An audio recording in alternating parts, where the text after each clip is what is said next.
You're traveling through another dimension. A dimension not only of sight and sound, but of mind. It is the middle ground between light and shadow, between science and superstition. And it lies between the pit of one's fears and the summit of one's knowledge. You are now traveling through a dimension of imagination. You just crossed over into the Twilight Zone. Hello, and welcome to a bonus episode of Anthology, presented by ObsessiveViewer.com. I'm your host, Matt Hurt, and if this is your first time listening, Anthology is one man's examination of the Twilight Zone as a first-time viewer.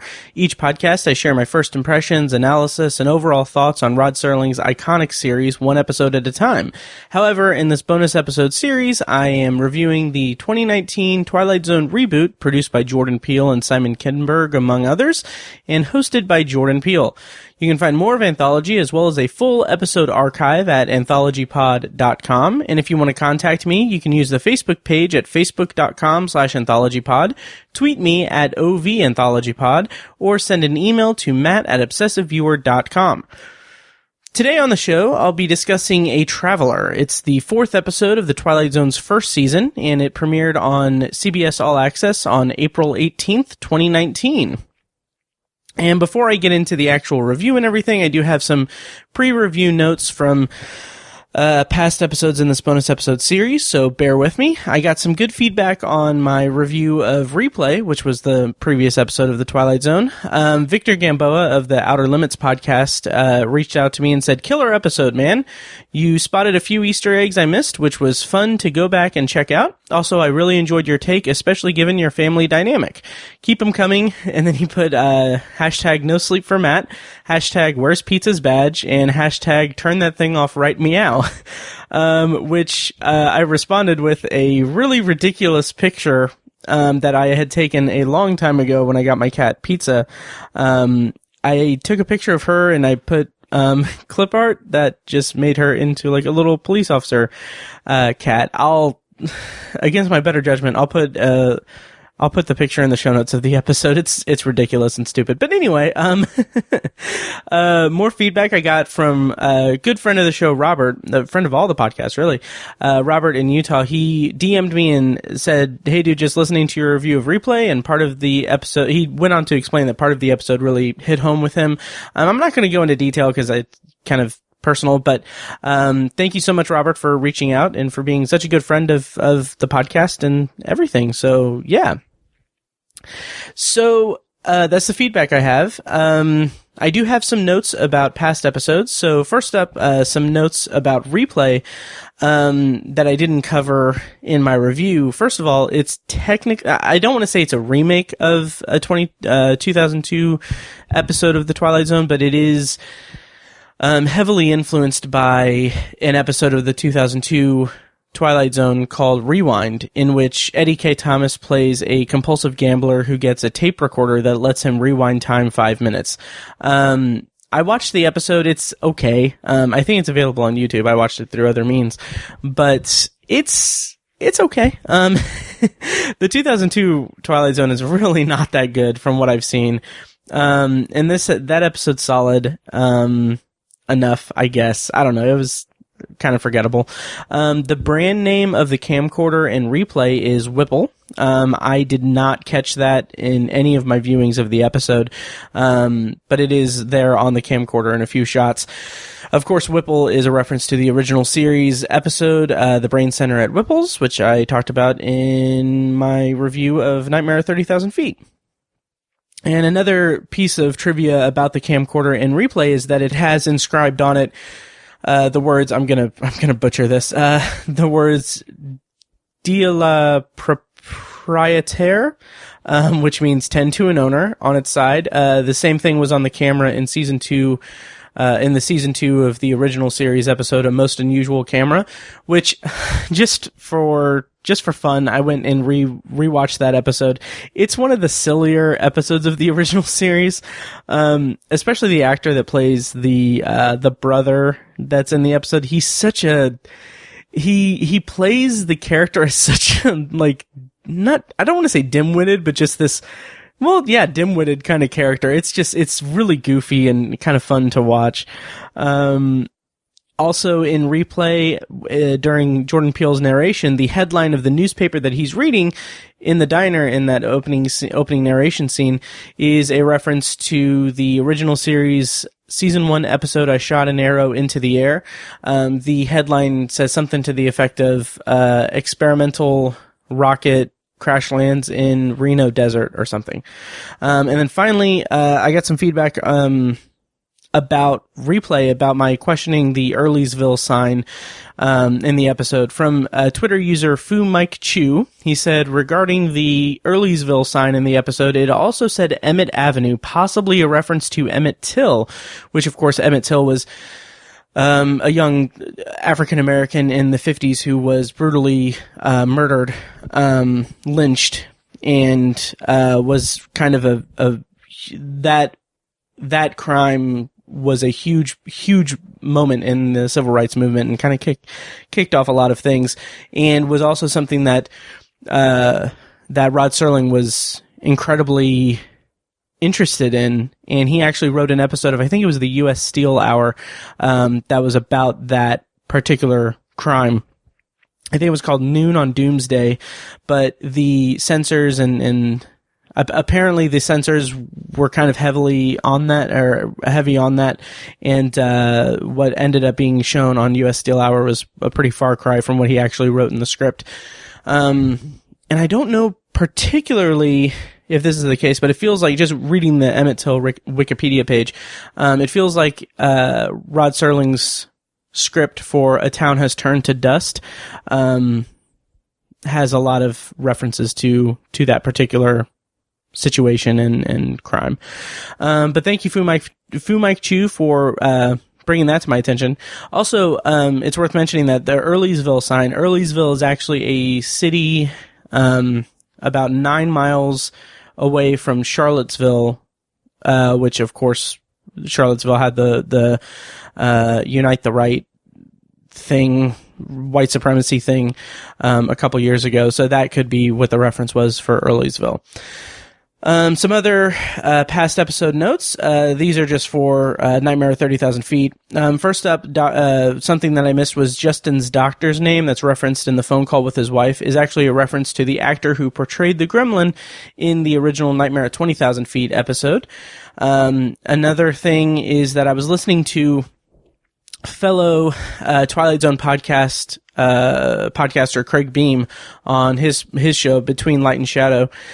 He pointed out that the paratrooper bracelet Easter egg that Jordan Peele is wearing in the closing narration as he's picking up the MP3 player, he brought that up, obviously, and he mentioned that it kind of rubbed him the wrong way, since Jordan Peele himself has not been in any military service or anything, any branch of the military, so he thought that it was a little in poor taste to have him actually wearing the bracelet, since obviously Rod Serling was a paratrooper, and that's the reason why he wore the bracelet for most of his life after his service. And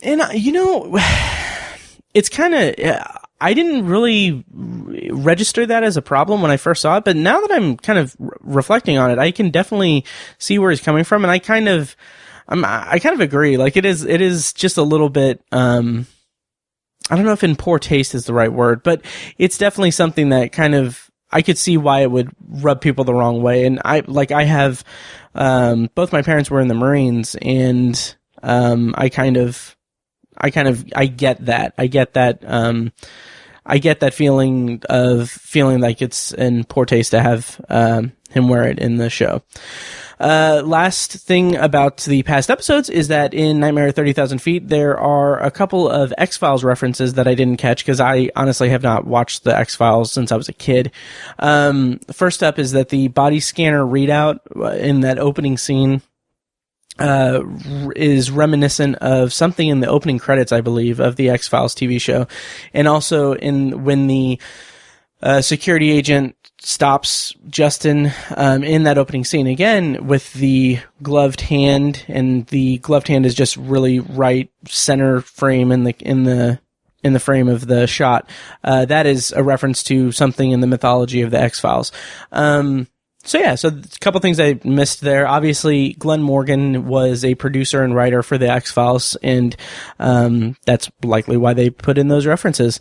Also, one of the actors, the actor that played the pilot in Nightmare 30,000 Feet, was a recurring actor in the X-Files as well.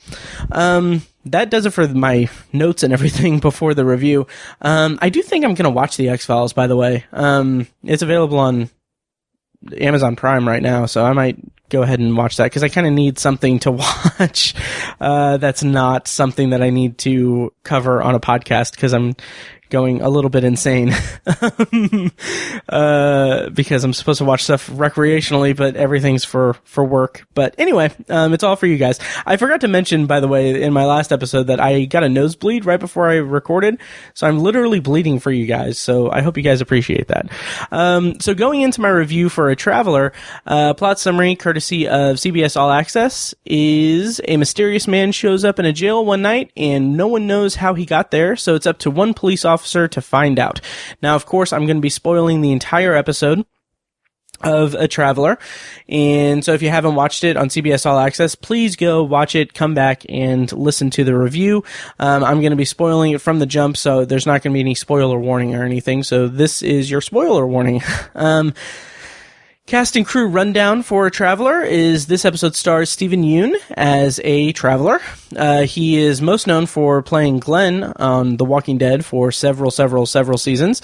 He was also in one episode of Weird City on YouTube that was produced by Simon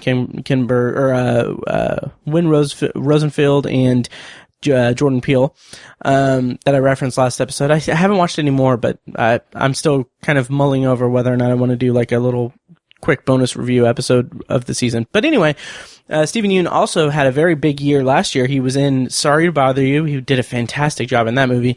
And he was also in the highly acclaimed movie Burning, which I still haven't seen yet, but apparently he gives a remarkable performance in it from what I've heard. Co-starring in this episode is Marika Sela. I hope I'm pronouncing that correctly. She plays Sergeant Yuka Mangoyak, and her only other acting credits are an episode of Lucifer, in which she played what sounds like a bit part. She just played Barfing Girl, and a short film from 2018 called Nisawak. Other than that, there's really not much else that she's been in, according to IMDb. And rounding out the cast and crew, or cast, is Greg Kinnear as Captain Lane Pendleton. He was in Little Miss Sunshine, the last and the final season of House of Cards. He was also in this indie drama that was that closed out the Indie Film Fest here in Indianapolis a few years ago, called Little Men, which I think is available on Amazon Prime or Netflix right now. Pretty good movie. It's a good movie. I reviewed it on Obsessive Viewer. And then also, it's worth mentioning that Greg Kinnear recently, in the past couple of years, appeared in an episode of Philip K. Dick's Electric Dreams on Amazon Prime, episode titled The Father Thing. I haven't gotten to that episode yet, but after I finish my review series on the Twilight Zone, I'm going to go into my review series for Electric Dreams, provided that Netflix doesn't surprise drop Black Mirror beforehand. So yeah, I'll be talking about that later in the year. Oh, yeah, and rounding out the cast for real this time is Patrick Gallagher, who plays Jack. He is known for playing Attila the Hun in the Night at the Museum movies. He also did some voice work on Red Dead Redemption 2. He was also in Captain Marvel and A Dog's Way Home. And writer for this episode is Glenn Morgan, who was, of course, as I mentioned before, producer and writer for The X-Files. And he also worked on 21 Jump Street and The Commish back in the day. And director for this episode is Anna Lily Amirpour. She directed A Girl Walks Home Alone at Night a few years ago. I haven't seen that movie, but it's been on my radar for a long time, so apparently it's really good as a horror movie. But she also directed the episode Past Perfect of Castle Rock Season 1. In that episode, that's one of the stronger episodes of that season of Castle Rock. You can check out my review of that on Tower Junkies. Okay, so my initial thoughts on A Traveler from my first viewing, my kind of immediate reaction was that Honestly, I was a little let down. I didn't really connect with the episode the way that I have in the past episodes, in that first viewing, in my first viewing of them. I thought that it looked great. The cinematography was fantastic. Stephen Yeun was the best part of the episode for me, but I wasn't very engaged with the plot, and I felt like it ended too abruptly, and I didn't really get what the point of the episode was aside from just being a sci-fi thriller story. But I did appreciate the sci-fi thriller mystery aspect of it, and it kind of harkened back to some it felt reminiscent of like a Stephen King style of storytelling.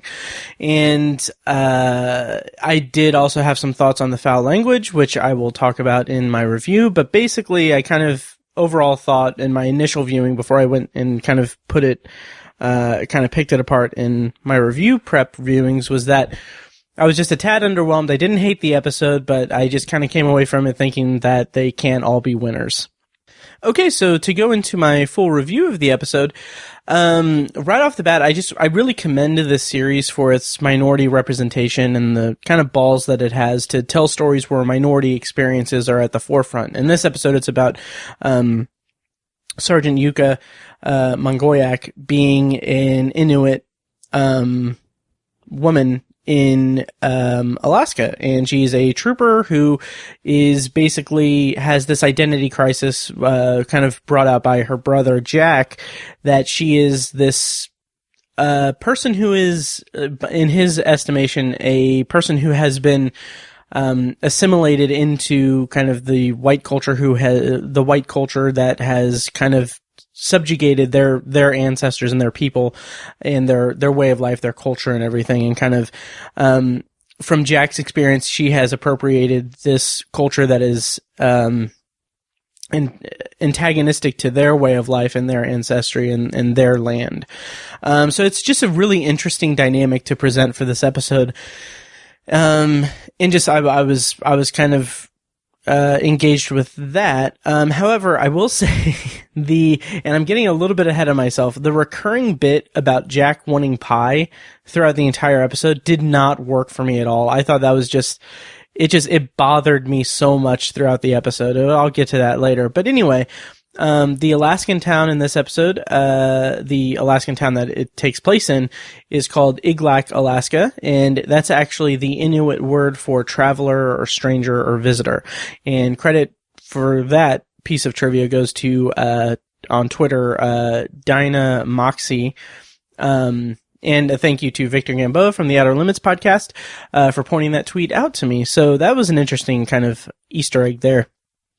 So, we open the episode with Yuka taking her brother Jack into the station into custody so that, Greg Kinnear's Captain Pendleton can pardon him, as this tradition that he has going, in the station every year. He pardons a person that they are holding in the cells, on Christmas Eve. And Greg Kinnear plays Captain Pendleton like he plays this self-righteous small-town buffoon of a captain really well, and he's just such a jackass, but he's in this position of authority and leadership that makes it so you don't necessarily hate him per se, for the most part, but you definitely don't have any respect for him. And that's an interesting line for him to kind of straddle in the episode. He's just he's a self-aggrandizing, just easily manipulated character, and he plays it so well. He's really good in this episode. And so anyway, we'll talk more about his performance as I go on in this review, but I did want to point out that when Yuka and Jack enter the station, the camera focuses on the small toy alien, and I was wondering if that was a reference to something. I couldn't pick up anything. It didn't register with me as anything that was from like the original series, but I'm sure it's probably just an Easter egg, just saying like, oh, hey, this episode's about aliens and stuff, so that's probably what it is. So I want to point out the music that plays throughout the episode, especially when they're walking down the corridor toward the cells. It's really great at setting the mood for this mystery-laden story. There's this there's this energy to it that just has you just really wondering like what's going on, and it kind of recurs throughout the episode, and kind of reaches a crescendo at the end of the episode. And it's beautiful. Like, I love that music. I really hope that there's like a soundtrack release, because like that, I love that piece of music in this episode, and also in The Comedian, the music that plays at the end when during Peele's closing narration of that episode. I just love the music in this series so far. Another Easter egg that I noticed was that when they're going into the cells, they have the keypad, and the code to get into the cells is 1015, which is obviously a recurring Easter egg throughout the season, apparently. I don't know if there's any references to 1015 in The Comedian, because it kind of starts out with Nightmare at 30,000 Feet. So when I watched The Comedian, I wasn't looking for 1015, but I'm curious to go back and watch The Comedian and see if there's any 1015s that I missed. So this whole idea of the captain pardoning someone every Christmas Eve is the most self-righteous, ego-driven thing. And it's so annoying, frankly. It's just like the way that Greg Kinnear plays, Pendleton as he's giving his speech and everything is just so irritating and just gets under your skin. And in this situation, like, they have this trooper has picked up her drunk brother, and brought him into the station specifically so that they can pardon him. And in that case, it's kind of messed up to actually have him in the cell. I mean, granted, he's drunk, and, later on he's just passed out and everything. It seems just kind of messed up to actually have him in the cell when you just have him there specifically to pardon him. So after we put him in the cell, we get a close-up shot of a wrapped present on a desk that has the image of the dummy from, I don't know if it's Living Doll. Is it Living Doll? I don't know. I haven't gotten to the episode in the original series, but the dummy from the ventriloquist dummy image is on there. And on the wrapping paper. And I also want to point out that the lamps next to that present are shaped like flying saucers. And I thought that was a pretty cool, like, visual foreshadowing. So, I forgot to mention, when they were outside, when Jack and Yuka were outside, there's this really great shot. Like, I love all the exterior shots of this episode because they look gorgeous. Especially with, like, seeing the Northern Lights, the way that they have them in the episode is really great. But when Yuka and Jack are outside, they notice like this very bright, star-like thing in the sky, and we see, like, they talk about it, and then they go into the station, and as they're going into the station, we see the light kind of flash over, so it's clearly, the Traveler's spaceship. So Pendleton, to go back to Pendleton giving his speech about pardoning people, it's just so, again, it's so sanctimonious, and he has this kind of shit-eating grin on his face that Kinnear uses to really great effect. And he has this kind of like, he has this almost, I don't want to say southern drawl, but he has a certain like drawl to his voice that seems like it's whenever he gives like this, he goes into like this self-righteous mode and everything. He's just like, he's so self-aggrandizing, and it has this tinge of self-importance that just shows just how much of a moron he is. It's entertaining and frustrating as well. And during his speech, this was the pretty big moment in the episode. It showcases his total lack of self-awareness, when he references that his ancestors tamed Alaska to make it the great 49th state, and how before that it was just bears and Eskimos. That insensitivity is so infuriating, and I love how the camera just stays on Yuka for that moment, because Yuka is this outsider. She's trying to fit in with a regime that has subjugated her people and kind of erased her heritage from the land that they were indigenous to, and like that is enough to really make you connect with Yuka as a character. But at the same time, Pendleton is putting on such a show about being nice to strangers, and he's just such a jackass, and it's just so infuriating when you couple that with the insensitivity of him being just completely not, like, totally lacking any self-awareness to realize that what he's saying is insensitive and crappy. So he asks Yuka to go get Jack from the cell, and there's this slight, like, horror element to discovering the Traveler in the cell. Like, she goes down and she just sees him just sitting up straight in his suit with a hat and everything, and, like, it's like a very horror moment. It kind of, on a personal level, and this is ridiculous, but it kind of takes me back to my days as a night shift security guard. I was a security guard for like 10 years, and I worked night shift for like 7 or 8 years of that 10-year run. And, like, it's just something, I don't know, there's nothing quite as scary as seeing someone in a dark space when you think you're alone. And I think that, like, that resonated with me in this episode because that's kind of what happens to Yuka with the Traveler. And I love Steven Yeun's performance throughout this entire episode. He's incredible. And the Traveler's first line is just so great. He just says, "I want to be pardoned," with his hat off and this gleeful, like, charming smile. And just the way that he says it is just so, again, charming, and it's just chilling at the same time. And Steven Yeun does such a great job straddling that line in this episode. And so his full line is, "I want to be pardoned just like you will want to be pardoned." And then we get the opening narration. And I'm going to do something a little bit different. I'm going to actually play a clip of the opening narration here in this episode. So here is Jordan Peele's opening narration for A Traveler. Meet Sergeant Yuka Mangayak, a woman with a knack for detecting the most subtle of mistruths. On this night, the night of the most powerful of myths, that skill will be tested like never before. She's about to learn that the truth can take many different forms depending on how you look at it. Because tonight, Sergeant Yuka's vantage point is at the very heart of the Twilight Zone. So, okay.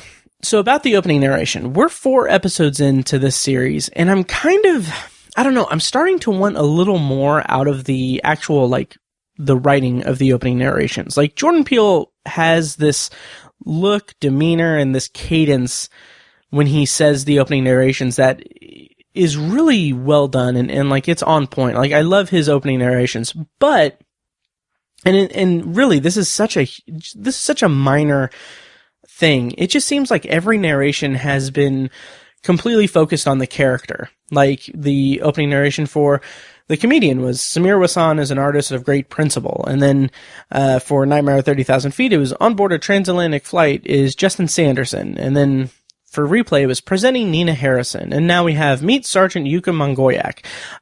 It's just it's just been introducing the character. And, like, I don't know, I kind of feel like there's a pattern emerging, or like a formula that they're going with this that doesn't really meet my, I guess, expectations for the narrations throughout the Twilight Zone. Like, go back, like, and this is, it's patently unfair to compare it to the original series, because Rod Serling had such a gift for writing these just beautiful, like, poetic and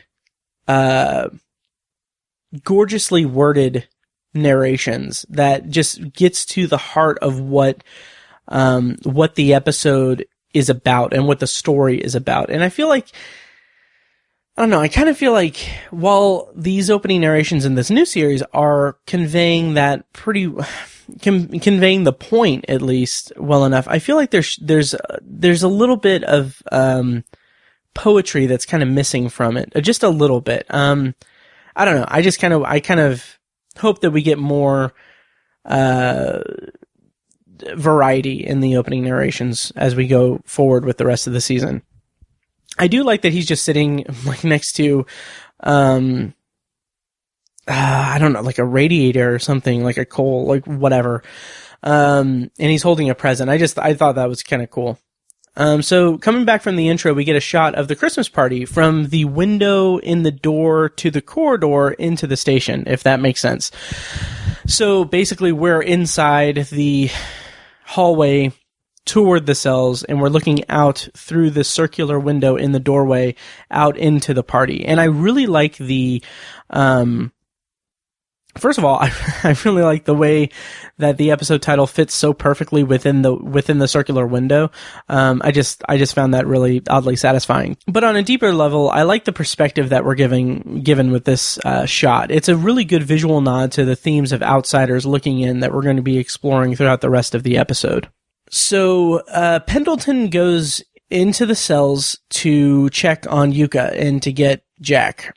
And at this point, like in my notes, I just have Pendleton is so dumb.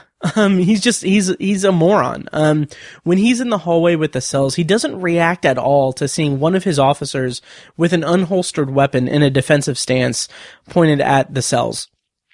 And that communicates two things to me. One is that he's just a complete idiot, and two, he's not at all equipped to be in law enforcement. And maybe that's due to his character being spending 20 years as the captain of this small town trooper lodge or station or what have you. Maybe that made him lose whatever edge he may have had when he was, just going into law enforcement. But I thought that was really interesting that he barely even registers the threatening nature of the situation when one of his troopers has an unholstered gun. And maybe that goes so, I don't know, and this could be completely me reaching and everything. Maybe that part of that is due to, or maybe there's a subtext to that he doesn't take Yuka seriously, or maybe because she is Inuit and not like him, he just doesn't take her seriously. Maybe that could be a complete stretch. I don't know. But anyway, so we get Pendleton's first scene with the Traveler, and I love, again, I'm going to be heaping praise upon Steven Yeun's performance in this episode. And it's also just worth mentioning that I like when CBS All Access and the Twilight Zone official social media pages, they post every episode, they post like little interstitial like videos of actors talking about the episodes each week. And I love these things, and I think that they're all available in the CBS All Access app as well. But Steven Yeun's segment that they did just posted today here on Sunday, Easter Sunday. I'm going to try to get this posted tonight. So happy Easter if you celebrate. But, and happy Passover and everything if you celebrate that, or if you don't celebrate anything, happy Sunday. So Steven Yeun said that he basically got a DM from Jordan Peele saying like, hey, you want to be in the Twilight Zone?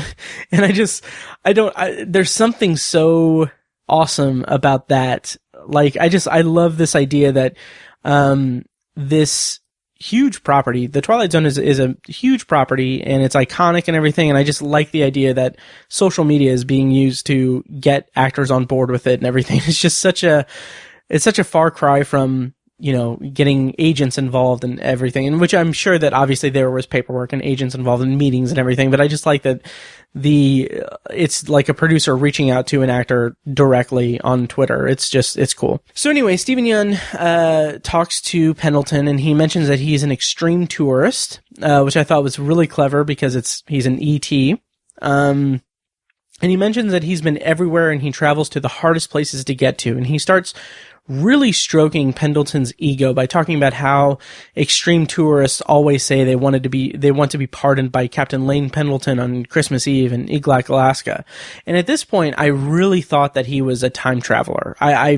Cause I just, on one hand, like the episode's titled A Traveler, and on the other hand, he's talking about how he's so excited to be in Eglak, Alaska, and he is so excited to be potentially pardoned by Lane Pendleton. I feel like maybe I felt like that was supposed to, well, at that point, I thought since I thought it was going to be a time travel episode, I thought that he was like coming from the future, and that outpost, that and that captain are integral to the future or whatever. But that's completely off base and wasn't the case, obviously.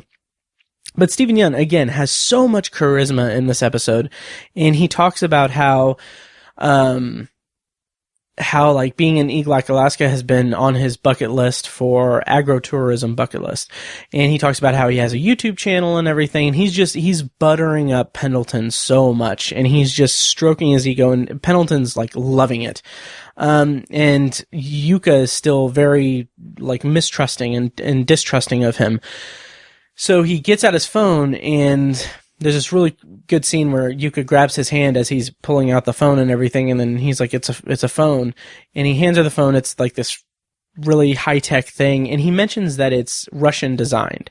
And the Russia references in the episode kind of makes me think that, I don't know, and maybe this is a stretch, but maybe part of this episode is a little bit of an allegory for the Trump administration colluding with Russia, maybe?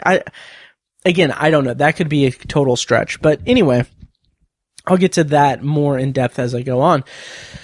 And then as Pendleton leaves, and then Yuka asks for his ID, for the traveler's ID. And at this point, he also mentioned that he legally had his name changed in California to A Traveler. And when, like, I don't know, Steven Yeun just has so much charisma. You want to, like, he has this happiness underlying every line that he says when he's buttering everyone up that just seems like you put your like it's easy to put your defenses down when he's that charming and charismatic. So his ID lists his name as A Traveler, and it's also worth mentioning that his address is the headquarters for Facebook. It's like 5 Hacker Way, some city in California. But that is the headquarters for Facebook. And it plays into this idea that he's this all-knowing person who purports to know all of the town's dirty secrets. And the fact that he's lying throughout the episode to stir up controversy within the group and within the party is a good metaphor for spreading unsubstantiated news and pseudoscience on social media without fact-checking or checking, like, just without doing your due diligence to really check to see if you're sharing stuff that's accurate. And this is something that I didn't, to be fair, it did not register with me in my first viewing. I didn't really connect those dots in my first viewing, but on Twitter I had a good conversation with Zach Moore, who's at Wacky Zach on Twitter. He's also the co-host of the Uncharacteristic podcast, which I haven't checked out yet, but I'm planning to. But he was also a recent guest on Tom Elliott's fantastic Twilight Zone podcast. He helped review Nightmare at 30,000 Feet, so check that out. And so he said on Twitter that, he said, quote, "The more I've chewed on the story, the more I think the point was just showing our tendency to believe things we shouldn't when they benefit our immediate goals." And I agree. Like, and as I go throughout this review, I'll be kind of playing up that point, because this episode is totally about confirmation bias and like how our brains perceive lies if they're not benefiting us or anything. Like, it's an interesting kind of thing that comes up throughout the episode. But anyway, I'll get to that later. Pendleton doesn't question, or maybe I'll get to it now. And that's kind of exemplified by the fact that Pendleton doesn't question the Traveler being at the station at all once the Traveler starts buttering him up. Later on, he does question everything, but like in that moment when he introduces him to the party, he mentions that the good Lord has given him an honest to goodness stranger to pardon, and he mentions that he's a great guy. And that part is arguably what kind of, I feel like, substantiates that whole Trump-Russia allegory, because Trump is known to be a jackass. And, he like Pendleton. Like, Pendleton is so easily manipulated because he's being, fed, like, ego-stroking platitudes and everything. And I feel like that can be construed as an interesting allegory or analog to Trump and his whole presidency and everything.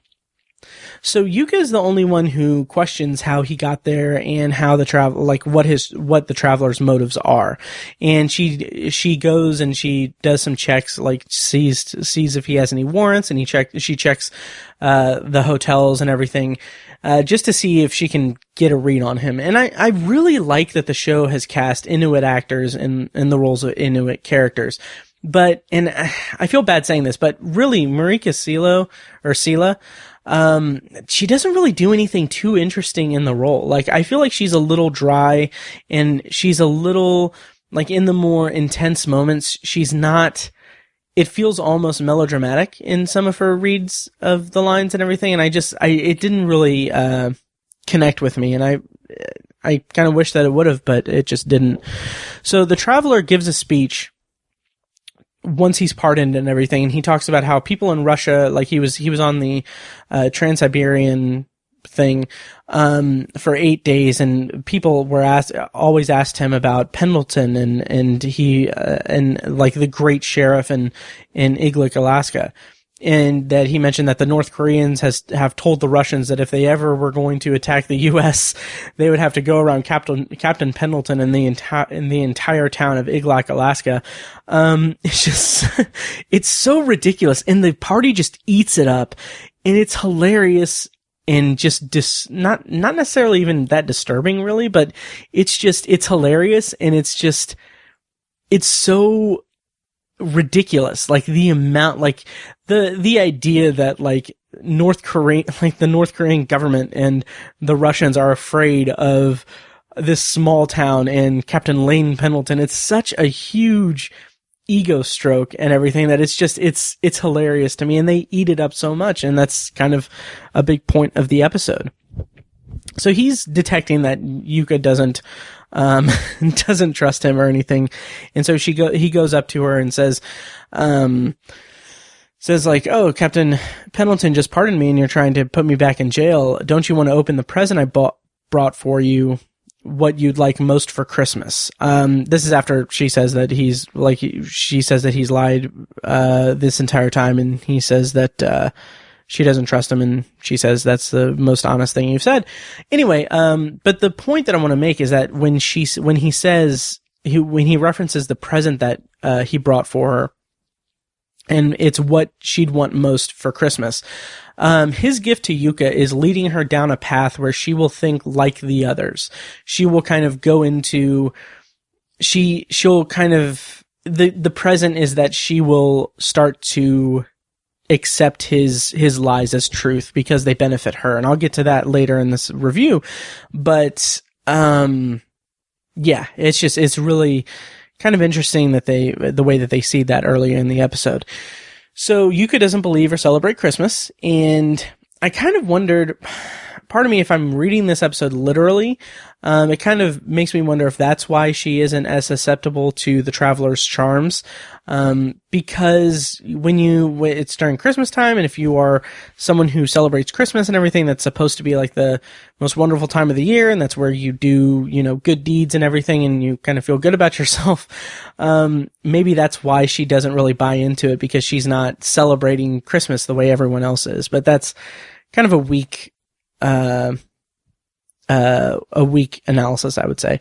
But anyway, so Yuka brings Jack his plate of food, and he doesn't like that there's no pie. Again, that running gag does nothing for me.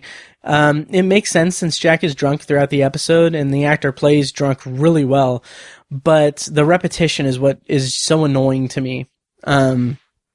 Throughout the episode, and it's annoying. Also, here's a good time to address the language in the episode. Now, I mentioned last time I'm not offended by foul language. I don't care. Like, I didn't grow up with the Twilight Zone. I don't have kids. I don't feel like I am missing out on the experience of introducing this new iteration of the Twilight Zone to like my family, because I'm single and I don't have kids. And I don't care about cursing and everything. As I said in my last review, I don't even feel like vulgarity doesn't belong in the Twilight Zone. Like I said in replay, like that use of the F-bomb at the end of the episode is a really good, powerful statement and powerful moment. Having said that, the overuse of foul language in this episode in particular really feels like just lazy writing to me. I tallied up how many F-bombs and shits are said throughout the episode.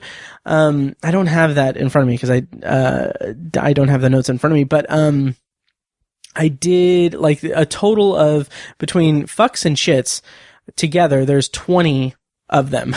And it seems excessive. It seems excessive and just lazy. Like, here, I'm going to play a clip from this scene where Yuka brings the plate of food to Jack, and it's just, here's a clip of that scene. I brought you some turkey and stuffing. Okay, thanks. Hey, whoa. When the fuck am I getting out of here, Yukio? Are you fucking me over?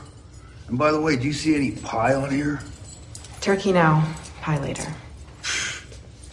Bullshit.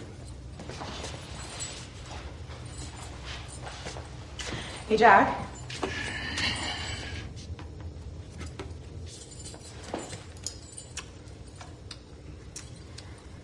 What would you say is the thing I'd want most for Christmas? Fuck Christmas. Okay, yeah, but what if?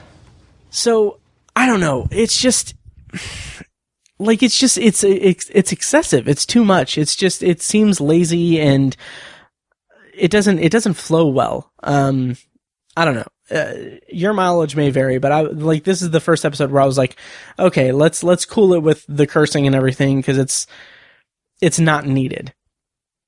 So Yuka asks Jack what he thinks she would want for Christmas, if they celebrated, and he says to be one of them.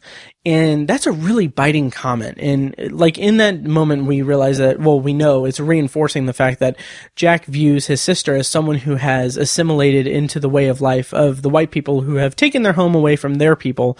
And he says he doesn't know who she is anymore. That's kind of like that's like the whipped cream on top of the pie that he doesn't get until the end of the episode.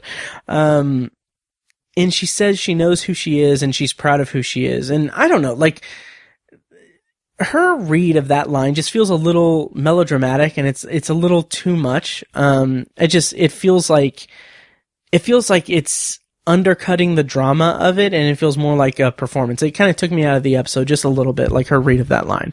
And she like closes the scene by saying, "At least I'm doing something," and he says, "Yeah, their way." That kind of seeds the end of the episode a little bit too. It seeds the end of the episode. Easter egg after that scene is the gremlin in the Christmas tree, like a kind of stuffed gremlin is in the Christmas tree from Nightmare at 20,000 Feet.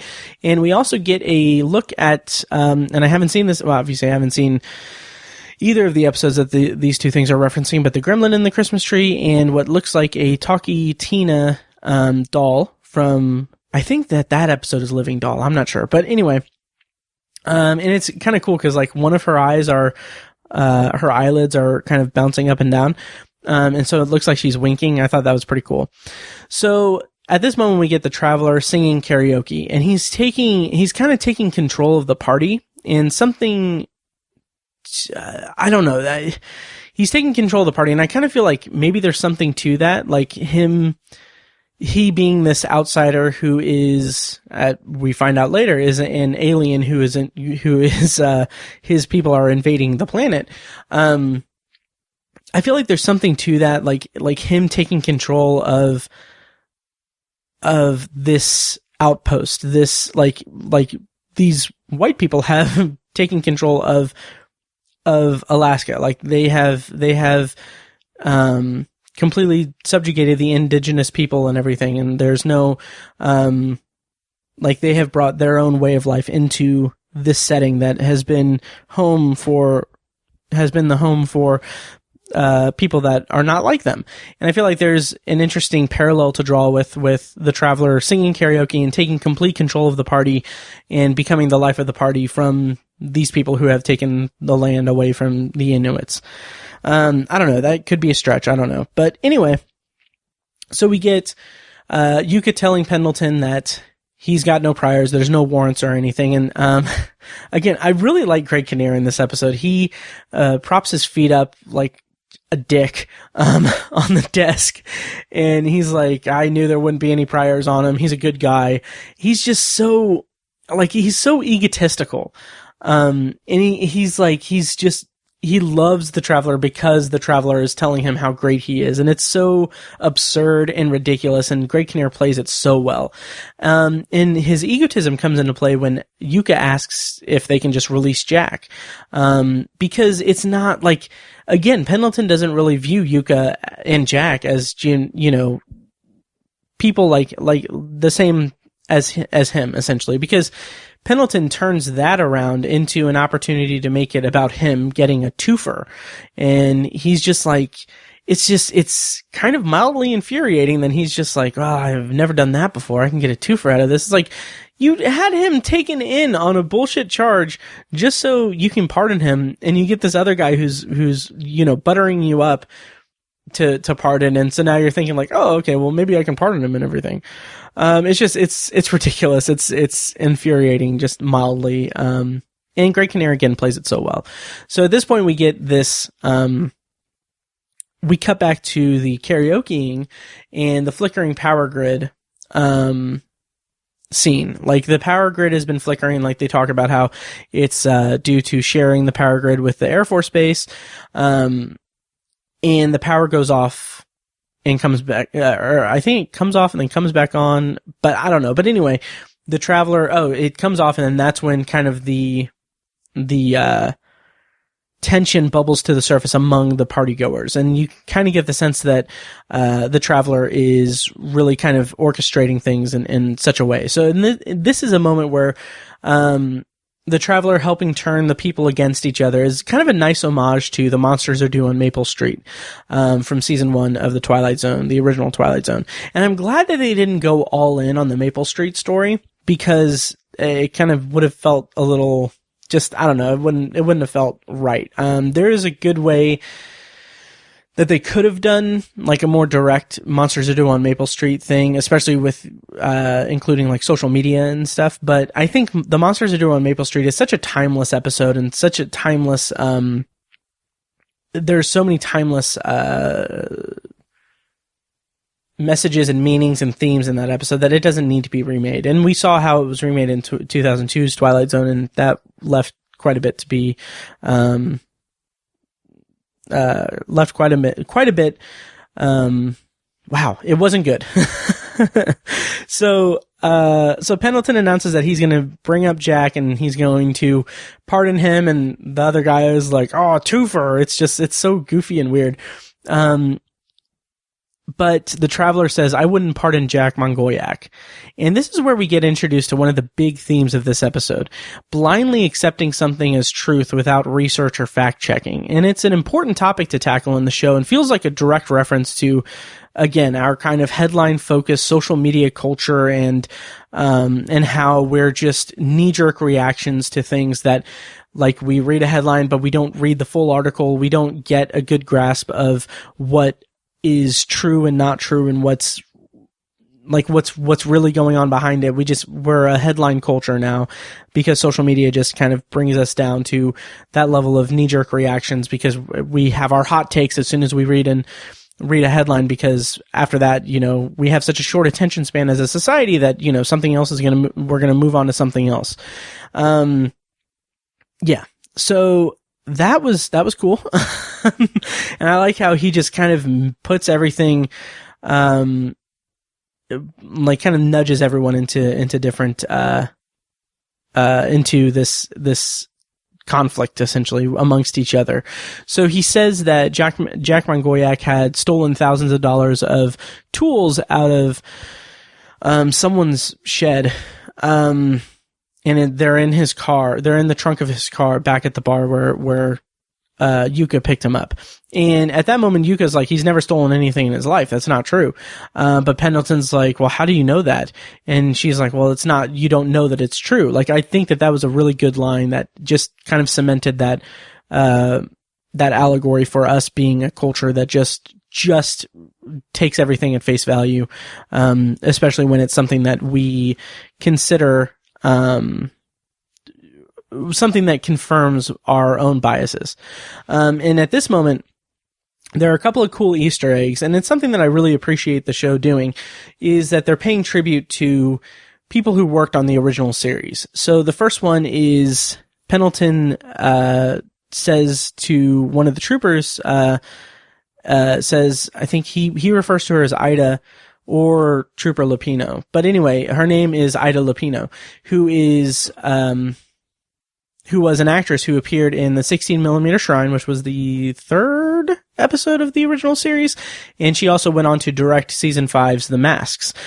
She was the only she was the only actor who went on to direct an episode, I believe, and she was the only woman to direct an episode of the original series. So I thought that was a really cool Easter egg. And the second one is that the mayor of the town, who's at the party, is named, has the name Matheson, which is obviously a reference to, Richard Matheson, who wrote several episodes, including, the short story, and I believe he adapted the, Nightmare at 20,000 Feet. So at this point, the party descends into madness with just the slightest push from the Traveler, and I really appreciate it for that. Like, he says, like, oh, you're delinquent on your child support payments, and Jock, who he says that to, is like, well, that's not true.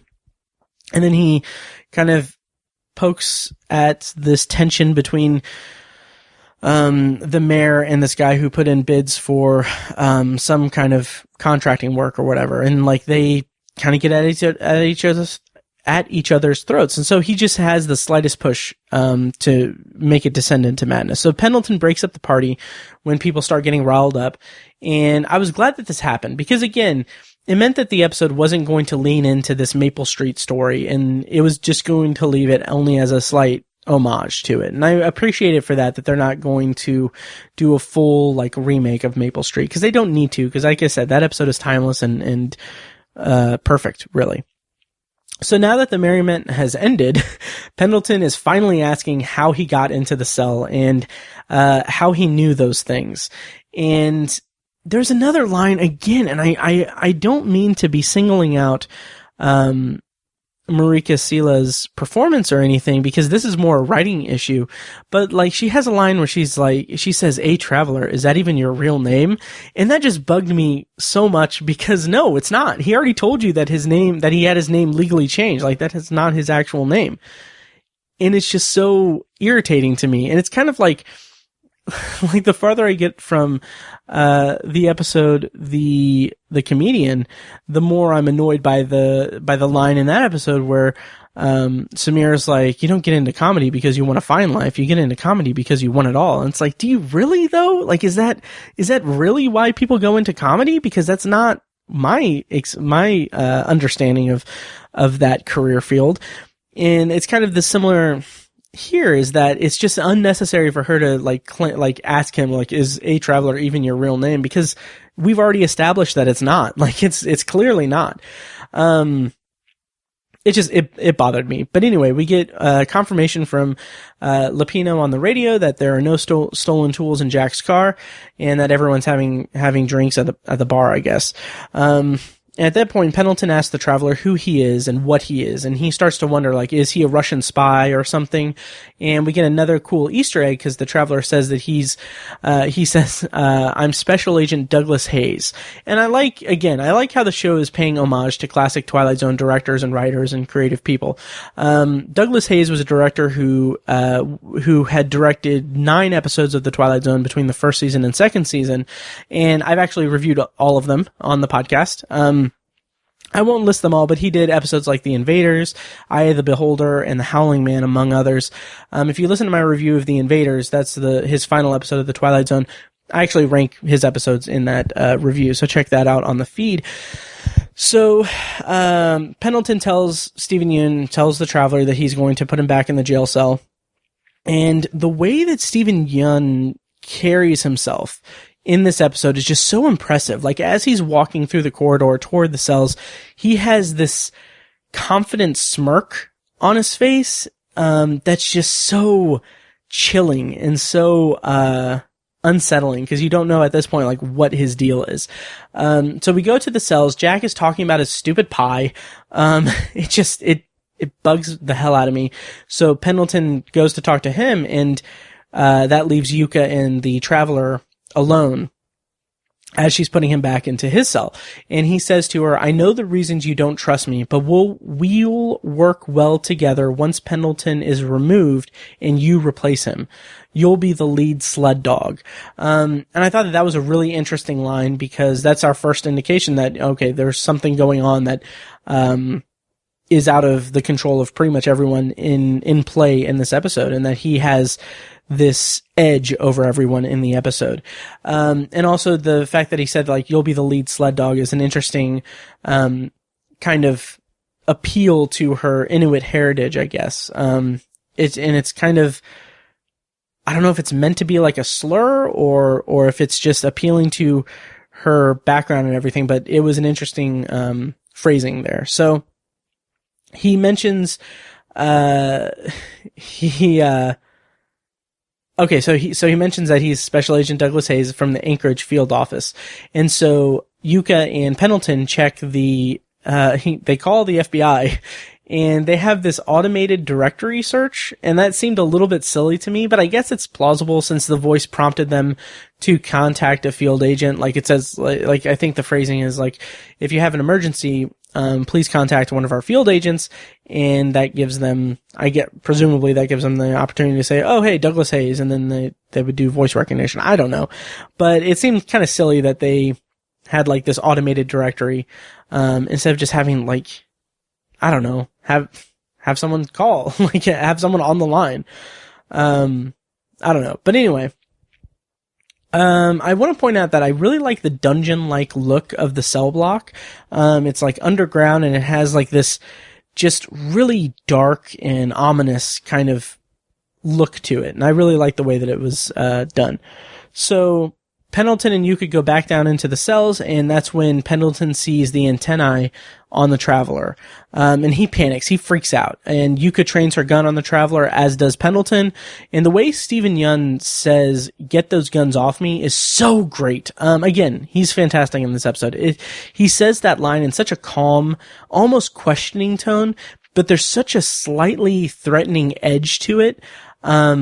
It's great. I love his read of that line. And so he starts talking to them, or Pendleton's like, we saw it, Jack saw it, Yuka's not saying anything, but she saw it.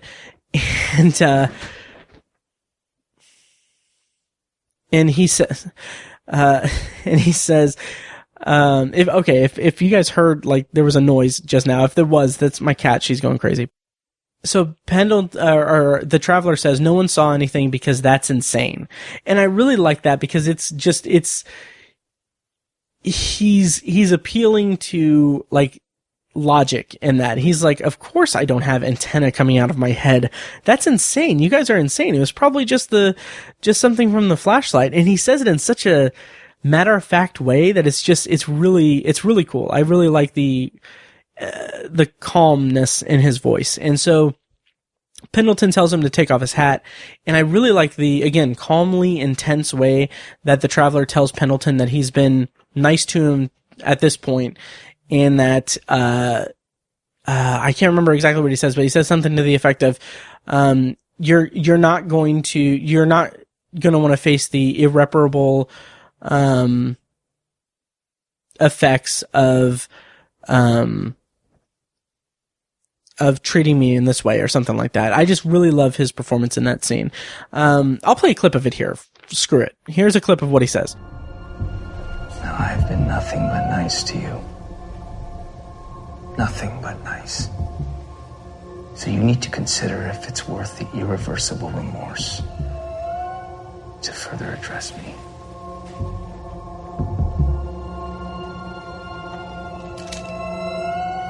With such rude intentions. So yeah, that was really cool. I couldn't remember it, but that was a really cool read of the line. So here's where he accuses Pendleton of working with the Russians. And he says that Alaska State Trooper Post 151 is there to protect the power grid that Iglac shares with the Air Force Base, and that there's a camouflage shed that protects the connection point between the town and the Air Force Base.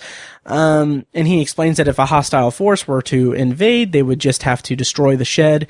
And he claims that Pendleton sold the location of the shed to the Russians. Again, my cat is going crazy. God. Anyway, so that's a lot of information, at this point. And it's kind of playing catch up. I do want to point out that the Alaska State Trooper Post 151,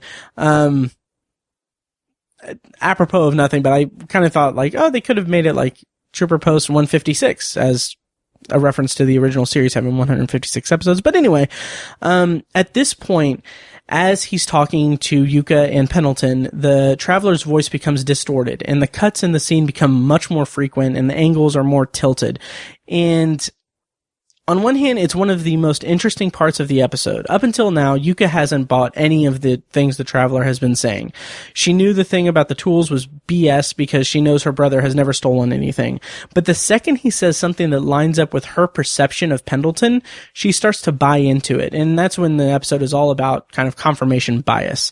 And it's a really interesting exploration of the way that we as people are more willing to accept a lie or an accusation if it lines up with with what we want to be true. And also, it's worth mentioning that at this point, he changes his identity again. The Traveler says that he's Agent Marius Constant from the National Reconnaissance Office. And this is another cool Easter egg. Marius Constant was a composer who was responsible for the iconic Twilight Zone theme music that we all know and love that started in season 2 of the original series. And according to Wikipedia, I don't think I mentioned this in my main reviews of the episodes of the original Twilight Zone, but it's interesting because they needed a new intro and outro music, and they actually ended up using a combination of 2 compositions of Marius Constant, one with like the kind of bongo drums, I guess, sound, and the other with the guitar use, and they kind of combined that to create the iconic Twilight Zone theme music. So that was pretty interesting to learn. So the Traveler kind of claims that Pendleton has sold out the location of the shed to the Russians, and that the Russians are on their way to the shed right now, and that the Americans are on their way to stop them. And Pendleton, ever the gullible moron, leaves to go to the shed, presumably to verify the Traveler's story. And I love this because the Traveler just undercuts his motivations, or he undercuts Pendleton's motivations and simultaneously gets into Yuka's head, because he says, after Pendleton says, "I'm going there right now," the Traveler says, "To warn the Russians or the Americans?" And it's just so great because that gets into Yuka's head. And so this leaves the Traveler alone with Yuka and Jack, but he just wants some pie, so he's not really in the scene. So that's when he doesn't come clean to Yuka, but he says like, "Oh, I'm glad that I didn't think he would ever leave." And he says, "I'm just trying to prove to everyone here that what you've known all these years, that he doesn't care about this area, this land, or your people, that he's a liar." And at that moment, the Traveler opens the door telepathically, or with telekinesis. I don't know. But anyway, with his mind. And he goes on and he talks more about, like he says, like, soon you're going to be the one giving the orders around here. And the Traveler is appealing to Yuka's dislike and distrust of Pendleton and her identity as an Inuit, as an indigenous person of this area. Like, her ancestors are indigenous to this land. And so the Traveler says, like, there's always someone above. There's always someone that we're working for. And he mentions that she and him are similar and that they're worker ants and they get the job done. And the Traveler says that once they invade, she'll be running the place for them. And it's this idea of choosing between one controlling entity and another. It's an interesting idea, but I feel like the episode kind of stumbles here because the Traveler starts monologuing. He tells Yuka that their intel told them humans would be vulnerable at this place at this time, and he tells her that they needed Pendleton to lead them to the shed. It just felt like maybe all that was a little unnecessary. Like, we get it. We get the point of what's going on. We know that he is not to be trusted and that Pendleton going to the shed is going to lead them to the shed. And so at this point, he asks Yuka if she let Pendleton go because she thought they'd remove Pendleton and put her in charge. At this point, he's just kind of messing with her. And he says the line, like, this was a really cool line. He says, "You knew what I was. I did nothing but lie to you. Only once I said something that might benefit you, you chose to ignore it. You see, he says either you see that's not right or you see that's not the lie." I couldn't really hear what he said, but he said, "You willingly accepted the lie. That's worse, and now it's too late."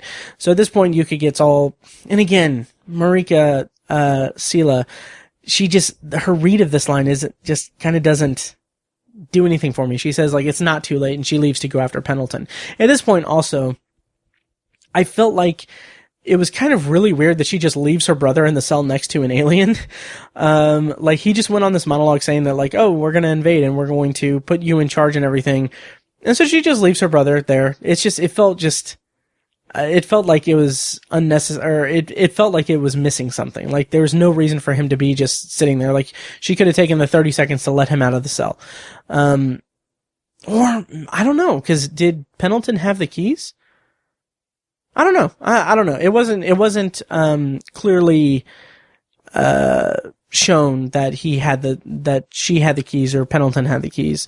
So maybe there's something there. But anyway, at that point, the Traveler lets Jack out of his cell, and I felt like that was interesting because the difference between, well, okay, that's not, I don't know. So, like, I've thought for a second, like, okay, the difference between the white man occupying the Inuits' land and the aliens coming in to invade and occupy the land for Jack is that the alien let him out of his cell. Like the troopers put him in the cell, but the alien let him out of his cell. But I don't know. Maybe that's not a good read on it because Pendleton did let Jack out of the cell and pardoned him, but Jack said that it was too cold and he's just going to stay in his cell, which that in of itself I thought was just kind of a little contrived, and it just felt like it wasn't really, it felt like they were just trying so hard to keep Jack in the cell so that he can have that moment with the Traveler, and they didn't know how to really do that without having a contrived kind of situation emerge. So at this point, Yuka is going after Pendleton, and again, I really like the shots of the exterior of the snowy roads and lit by like the northern lights and everything. I really like the shots of Yuka and Pendleton driving to the shed, and just the cold, dark locations and the way that the music is just really propelling the story. It's just like those together just make it so good.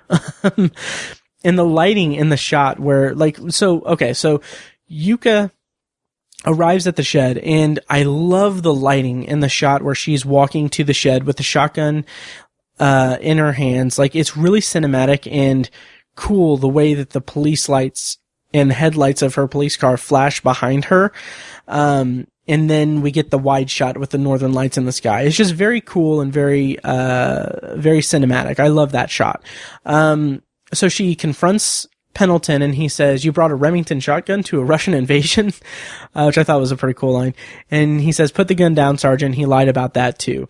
And at that point, I was kind of questioning, like, what is her goal here? Like, she places Pendleton under arrest because she believes the lie. And I like that he calls her out on it, saying, like, well, I'll get to that in a second. So, she says, "You're here so the Traveler wasn't lying about what you did. You came to meet your Russian contacts to tip them off." And I feel like that's a stretch, but it's also kind of conveying that she bought into the lie that the Traveler told her. Because at that point, like, if you are, thinking logically, like, that's not the case. Like, she just, it's easy to discern that, okay, well, the Traveler's lying, and Pendleton is just checking on the status of the shed and everything. But the point is that she believed the lie because it was going to benefit her that Pendleton would be taken out of power. And so I just thought that was a really interesting kind of climax to their story. And then we cut back to the cell, and where Jack says, "Maybe it'll be better with you guys running things," to the alien. That's when we get a shot of Stephen Yeun transforming into his true form, the alien's true form, not Stephen Yeun's true form, the alien's true form. And I think that kind of really is kind of depressing. Like, Jack's kind of hatred of the people who have subjugated the Inuits and his ancestors and taken over his land leads him to accept these new overlords. It's kind of really depressing. Jack is someone who has lived his entire life hating the way his ancestors and their way of life have been destroyed by colonization. So much so that he's just accepting of a completely new regime taking over his people's land. And I feel like that's just kind of a downer for this character and everything. So then we cut back to Pendleton and Yuka having their conflict. Their final scene in the episode is Pendleton telling her, "Let me guess, you're getting my job. Is that what he told you?" yeah, see, it's only a lie if we choose to believe it. Which that phrasing is kind of, it's a cool line, but it also kind of, it's only a lie if we choose to believe it. Like, that makes my head hurt a little bit. Because otherwise, if they don't believe the lie, then it's still a lie. That's the point. Like, I don't know. Anyway, he's telling Yuka that the Traveler saying that she would get his job is a lie, but she's choosing to believe it because it's going to benefit her. And that's kind of the whole point of the entire episode. And then we get the sound effect of the invasion coming in, and the music is swelling. Yuka points the gun up to the sky, and we see these ships flying in, lit by the northern lights. And the visual effects in that shot kind of harken back to like Spielberg's work with Close Encounters of the Third Kind. I got such a Close Encounters vibe off of that, and I loved it for it. And then also, I got such a strong Stephen King vibe off of that moment, which isn't surprising. Like, the Twilight Zone and Stephen King are somewhat similar in the way they both tell fantastical stories that pit ordinary people in supernatural or fantastical or extraordinary situations. More specifically, however, this shot of the ship lights coming at the climax of two characters' major conflict feels like something Stephen King would kind of do. It's like this confirmation that these people have been pawns in something much bigger than they could imagine. And maybe I don't know if that's a Stephen King thing or a Twilight Zone thing, or if that's a Twilight Zone thing that influenced Stephen King to make things like that. But, it just felt really, it kind of filled in a lot of different sides of, different circles in my Venn diagram of interest. So I kind of appreciated the episode for that. And again, I love the music throughout this episode. I really, again, hope that there's a soundtrack release, because this show has had some really good music, in my opinion.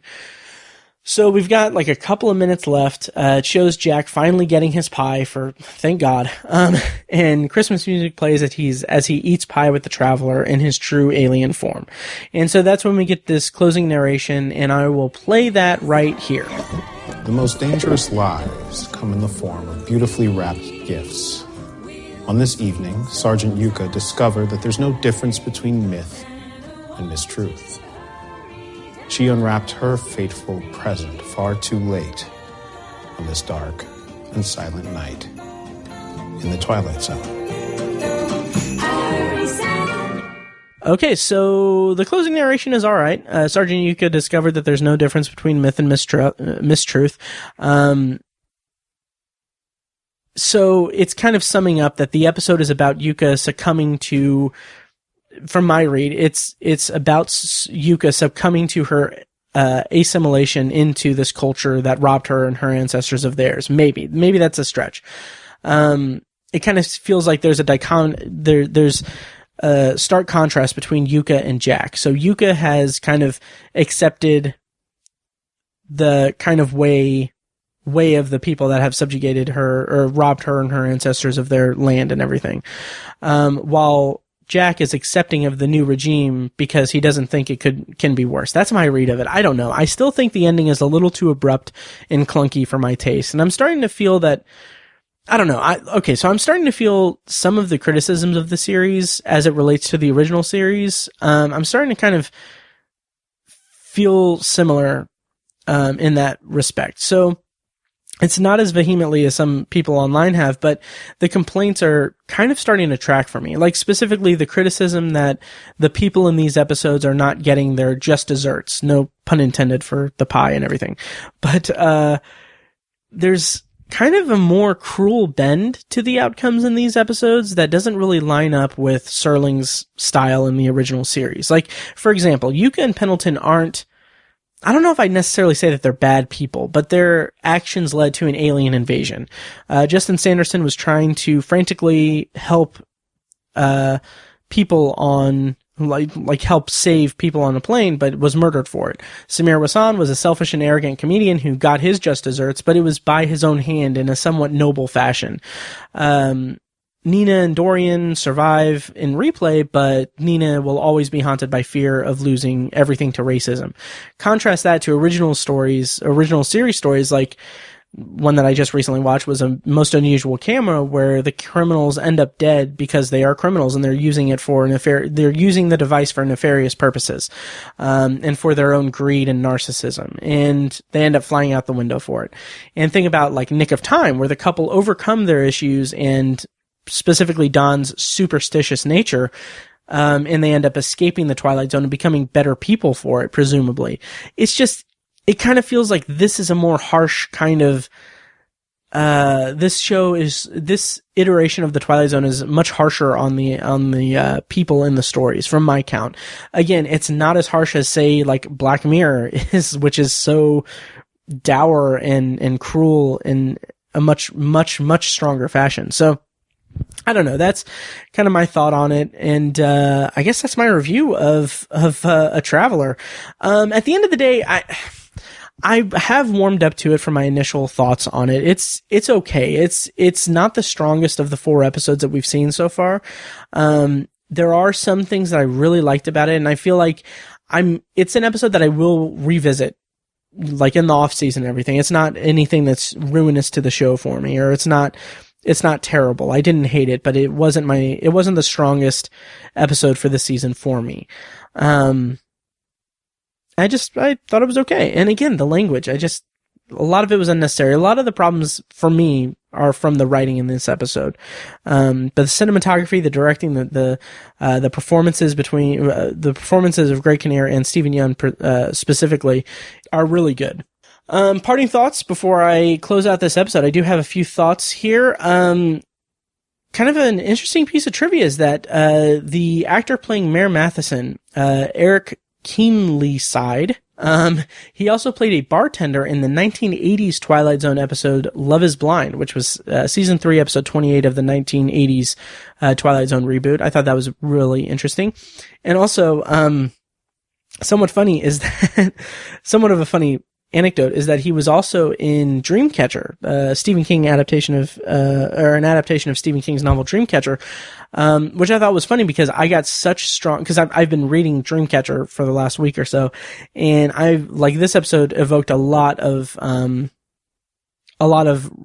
memories of Dreamcatcher, because Dreamcatcher is about aliens invading and Maine wilderness in the winter and everything. It lined up aesthetically to Dreamcatcher for me. So I thought that was an interesting kind of connection. Not intentional, just an interesting coincidence. And another actor in this episode, June B. Wild, was one of the state troopers. She also appeared in 2 episodes of the 2002 Twilight Zone reboot. She was in episode 21, Future Trade, as Mrs. Decker, and she was also in episode 39, which was the Eye of the Beholder remake. She played one of the nurses, so I thought that was pretty interesting. And so, to kind of close out this episode, I do want to mention something. I didn't say this at the top because I feel like, whatever. Just to kind of gripe a little bit about CBS All-Access. Like, I've been defending CBS All-Access whenever people bring up like, I don't want to sign up for another streaming service. I think it's stupid that Twilight Zone is on CBS All-Access. Like, I get the argument, but in my eyes, it's been like, okay, well, I don't really mind that I'm signing up for another streaming service to see the Twilight Zone, because CBS owns the Twilight Zone. They have complete control over what they're putting out there. So if they outsourced it to, like, if they sold the rights to like Netflix or Hulu or whatever, that would stifle the creativity from my perspective. That would put control of the creativity onto someone else. And also having it on streaming, like, one of the big arguments that people have made is that, like, why don't they just put it on TV? And I feel like that's a little archaic because we as a culture have been so spoiled by streaming services having original content that, like, okay, if it was on CBS, it would be confined to half-hour or hour-long. They would have to write to act breaks and commercial breaks and everything, and it would be less. I feel like there's an idea that it would be more hard to sell, maybe, or it would be, I don't know, the stakes would be higher for it to be a success. Like, here now, on CBS All Access. Like, CBS All Access is new. Like, it's still relatively young. It's been around for a couple of years, and they have Star Trek Discovery, and apparently the show Strange Angel, which I'll get to in a second, and The Good Fight, and now they have the Twilight Zone. They're building their catalog. They're building up their I don't know, they're building it up. They're building their original series library for All Access. So in that case, I'll be shocked if we don't get a second season pickup from CBS for CBS All Access for the Twilight Zone, because shows like Star Trek Discovery and the Twilight Zone are established properties with built-in fan bases, and they are still building up their streaming service. So, like, having those properties are what's going to bring people into the streaming service. But anyway, I say all that because, God, CBS All Access is so frustrating to me from a UI and from a user interface and connection issue perspective. So, for context, I worked all day Thursday, at my day job, and I came home from work and I was so excited to watch the Twilight Zone. I did have some assignments due because I'm doing online classes for school for a bachelor's degree. And so I was like, okay, well, I'm going to do my work. I'm going to do my assignments, and then I'll reward myself with watching A Traveler. So at around 9 or 10 o'clock Thursday night, I was like, okay, finally, I'm done with my assignments. I'm good with that. I'm going to finally watch the Twilight Zone. Waited all day for it.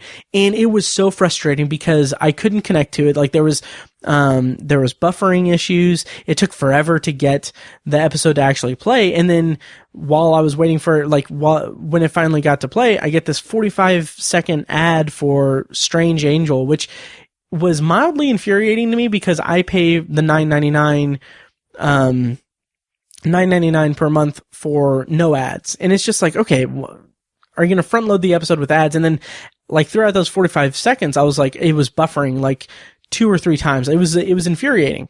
It was just so annoying. And to be honest, I ended up kind of downloading it, not really legally, and watching it that way.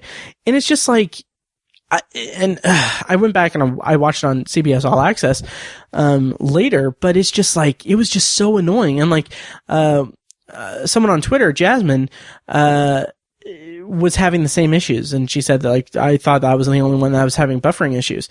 It was so frustrating. So, like, I don't know. I am on board with them putting it on their streaming service, and I don't care that we have so many different streaming services, and like the argument that, oh, we have too many streaming services and everything. It's a non-argument for me, because it's like none of these streaming services are forcing you to subscribe to them year round. Like, it's just like, I'm going to cancel my CBS All Access subscription the second that the Twilight Zone season ends. And then when the Twilight Zone comes back next season, I'll re-up and I'll do CBS All Access. It's not that big of a deal for me.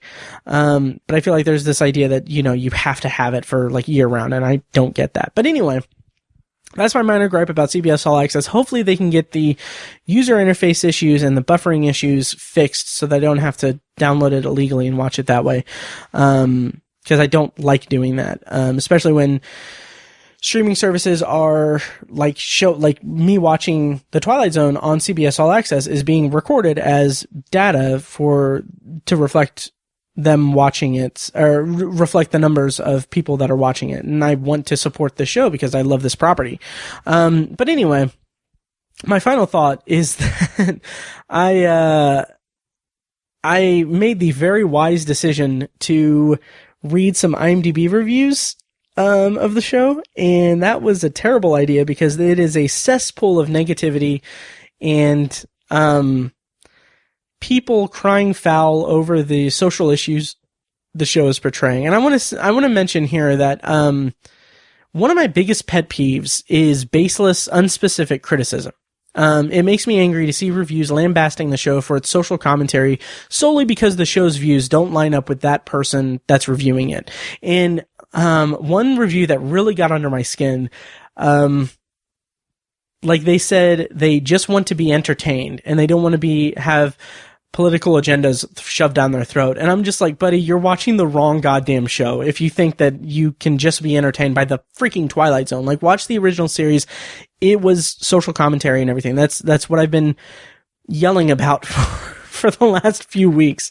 For this whole month, it's just been irritating to hear that thing. And I do want to mention that Tom Elliott over at the Twilight Zone podcast, he has been doing these listener submitted feedback episodes where people have been recording their views on the episodes each week, and he puts out this episode that's all about what the listeners think. And I record a clip, and I'm in the last episode, but I just want to say, like, for replay, I was listening to that episode, the listener feedback episode, and I was so happy because so many people were so nice about it and so happy about the episode. And I was just like, I don't know. It warmed my heart to hear people actually like the episode as opposed to people and trolls on the internet just hating it because of its politics, and a patent misread of the themes of the episode. So I really appreciate that. And I love the Twilight Zone podcast, and I love that Tom Elliott's doing that and giving a voice to the listeners on the episode. So, each week. So check that out. And yeah, that'll about do it. Next week, here in a few days on the main feed, if I can get it recorded, I'm going to be reviewing Static, which is from season 2 of the original series of the Twilight Zone. And I started something new, so I'm going to be also doing a bonus or secondary review of episode 2 of the first season of Science Fiction Theater. So check that out on the main feed. And next week I will be reviewing The Wonderkind, which is episode 5 of the Twilight Zone's first season. Really excited for that episode. Jacob Tremblay and John Cho are in it, and Alison Tolman as well. Just really looking forward to that episode. So that'll do it for this bonus episode of Anthology. Thank you guys so much for listening. Let me know what you thought of the episode and the review and everything. And you know where to find me. So thank you guys so much for listening, and I'll see you next time.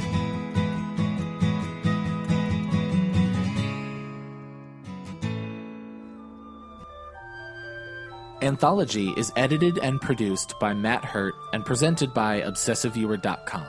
For a full archive of our episodes, go to anthologypod.com/archive. You can also like the Facebook page at facebook.com/anthologypod and follow the show on Twitter at OVAnthologyPod. If you enjoy the show, please take a couple minutes to leave us a rating and a quick review on Apple Podcasts. This is the easiest way to support what we do, and all it costs is a little bit of your time. If you'd like to donate to the podcast, you can make a PayPal donation at anthologypod.com/donate or support us on Patreon for recurring donations and access to commentary tracks and B-roll audio recorded exclusively for patrons at patreon.com/obsessiveviewer. Every donation goes toward paying the fees to keep the podcast running and is greatly appreciated. Official Anthology merch, including shirts, mugs, phone cases, and more, can be found in the Obsessive Viewer's TeePublic store. You can find a link to the store in the show notes of this episode and at anthologypod.com/donate. Or you can simply search for Obsessive Viewer at tpublic.com. For information about the Obsessive Viewer's annual live event showcasing short horror films from local filmmakers, check out shocktoberinirvington.com. And for an archive of all our events, as well as news about potential future events, head over to obsessiveviewer.com/live. For more podcast content, you can find our flagship movie and TV review and discussion show, The Obsessive Viewer Podcast, at obsessiveviewer.com, and on Twitter at obsessiveviewer. You can also find Tower Junkies, a podcast where Matt and co-host Tiny share their love of all things Stephen King and his magnum opus, The Dark Tower series, over at TowerJunkiesPod.com and at TowerJunkiesPod on Twitter. And finally, check out The Secular Perspective, Tiny's side project podcast, which tackles current events and life's big questions from the perspective of secular hosts Chad and Amanda at thesecularperspective.com. Bumper music for this podcast comes courtesy of As Good As It Gets, which can be found at facebook.com/asgoodasitgetsband. You can also find As Good As It Gets music on Spotify, Google Play, and iTunes. Thank you so much for listening, and we'll see you next time. Kitty!